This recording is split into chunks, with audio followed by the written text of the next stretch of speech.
ಪ್ರಿಯರೇ, ಇಂದಿನ ಶುಭ ಸಂದೇಶದಲ್ಲಿ ಪ್ರಭು ಯೇಸು ಕ್ರಿಸ್ತರು ತಮ್ಮ ಶಿಷ್ಯರನ್ನು ಕಳುಹಿಸುವಾಗ ಪ್ರತಿಯೊಬ್ಬ ಯಹೂದಿಗೂ ಅರ್ಥವಾಗುವ ಭಾಷೆಯಲ್ಲೇ ಮಾತನಾಡುತ್ತಾರೆ. ಪ್ರಯಾಣಕ್ಕಾಗಿ ಒಂದು ದಂಡ ಮತ್ತು ಪಾದರಕ್ಷೆಗಳನ್ನು ಹೊರತುಪಡಿಸಿ ಬೇರೇನನ್ನು ತೆಗೆದುಕೊಳ್ಳಬೇಡಿ ಎಂದು ಅವರು ಹೇಳುತ್ತಾರೆ. ಇದು ತಕ್ಷಣವೇ ಇಸ್ರಾಯೇಲರ ಆ ಒಂದು ವಿಮೋಚನೆಯ ನೆನಪನ್ನು ಅವರಿಗೆ ತರುತ್ತದೆ. ಅಂದು ದೇವರು ಇಸ್ರಾಯೇಲ್ ಜನರಿಗೆ ಈಜಿಪ್ಟ್ ದೇಶದಿಂದ ಬಿಟ್ಟು ಹೊರಬರುವಾಗ ಕೈಯಲ್ಲೊಂದು ದಂಡ ಮತ್ತು ಕಾಲಿನಲ್ಲಿ ಪಾದರಕ್ಷೆಗಳನ್ನು ಧರಿಸಬೇಕೆಂದು ಹೇಳಿದ್ದರು. ಅದು ಪ್ರತಿ ಹೆಜ್ಜೆಯಲ್ಲೂ ದೇವರನ್ನು ನಂಬಿ ಮುನ್ನಡೆಯಲು ಸಿದ್ಧರಾಗಿದ್ದಂತಹ ಆ ಒಂದು ಜನರ ನಿಲುವಾಗಿತ್ತು.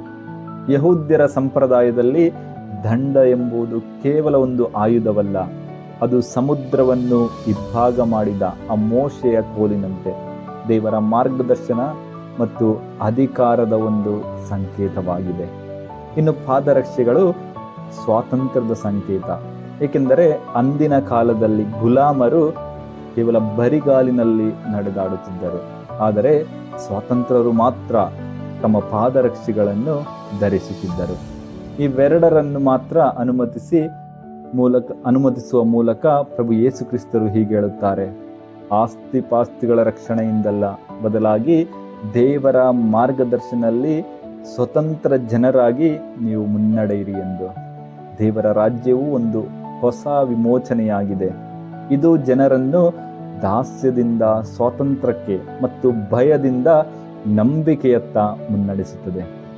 ಅಂದು ಇಸ್ರಾಯೇಲಿಯರು ಈಜಿಪ್ಟ್ ದೇಶದ ದಾಸತ್ವವನ್ನು ಬಿಟ್ಟಂತೆ ನಾವು ಕೂಡ ನಮ್ಮನ್ನು ಕಾಡುವಂತಹ ಭಯ ಮತ್ತು ಕೆಟ್ಟ ಅಭ್ಯಾಸಗಳೆಂಬ ದಾಸ್ಯದಿಂದ ಹೊರಬಂದು ಸ್ವತಂತ್ರವಾಗಿ ಬದುಕೋಣ.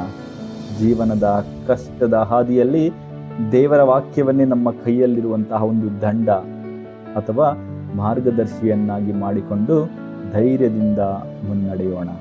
ದೇವರು ನಮ್ಮೆಲ್ಲರನ್ನು ಆಶೀರ್ವದಿಸಲಿ. ಆಮೇಲೆ